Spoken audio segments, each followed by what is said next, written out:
Hello everyone, and welcome back to Art History Shorts and to our month of talking about scary and creepy paintings in celebration of Halloween. And since Halloween is only a couple days away, I wanted to do something a little different and talk about haunted artwork this video. So there are two paintings that I wanted to talk about, and then also a story about a haunted museum. So the first creepy painting that I want to talk about is probably the most well-known haunted painting, and that is The Hands Resist Him by Bill Stoneham. And it was painted in 1972, and it became known as the eBay haunted painting when it was put up for auction in 2000. Stoneham was inspired by a childhood photograph of him and a little girl, and also by a poem that his wife wrote about Stoneham's experiences being adopted and not knowing his biological parents. The painting represents the dreaming and the waking world, and the door seen between the figures in front and the hands is kind of represents the barrier between these two worlds. So this painting has apparently affected people in various ways, ranging from just a sense of general unease all the way to death. The gallery owner that first had the painting and also a critic who reviewed it in the 70s both died within a year of viewing the painting. And also of note, it was purchased by the actor John Marley, who is best known for his role as Jack Waltz in The Godfather. He also died after having the painting, but years after acquiring it, and it was actually not in his possession when he died. Not much is known about where the painting was and its whereabouts between when Marley owned it and then when a California couple found the painting. And then this couple, they apparently felt haunted by it, and actually their daughter at night would see the figures kind of come alive and even walk out of frame of the painting.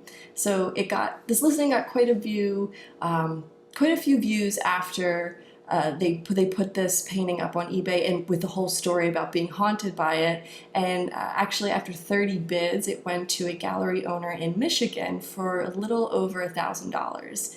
People who saw the listing or the news reports of it, some have reported to have been filled with a sense of unease and nausea. Others have reported feeling like hands were grabbing them, or that their mind was being controlled.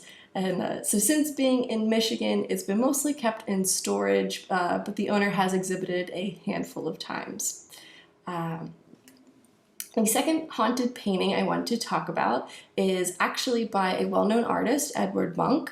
And for this month, I did consider talking about The Scream, but then when I came across this painting, I decided to do this instead. It is called The Dead Mother, but I've also seen it as The Child and Death.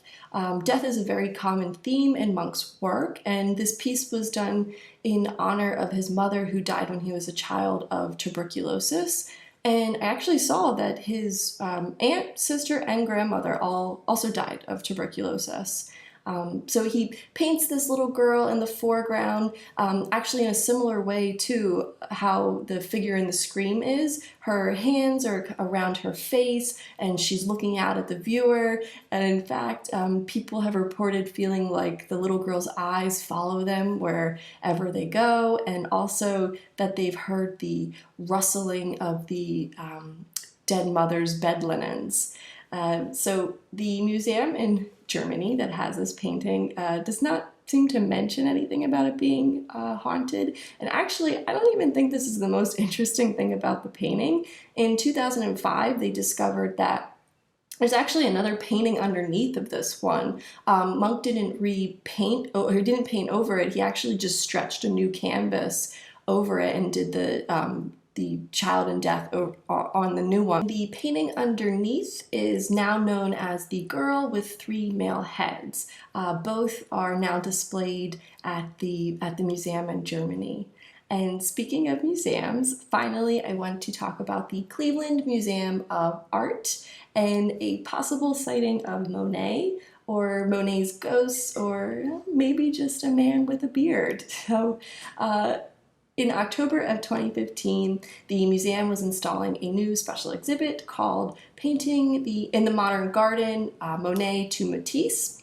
And while they were installing this exhibit, a staff member kind of stepped back to take a photo of their progress and captured in the photo on the second floor above the exhibit an older gentleman standing right above who resembles Monet. And actually, in the exhibit, there was a photo of Monet and the man standing right above it, and they do look pretty similar. So this photo has caused many to wonder if Monet himself spectrally appeared to oversee the hanging of the paintings, or if this was just a Halloween time publicity stunt.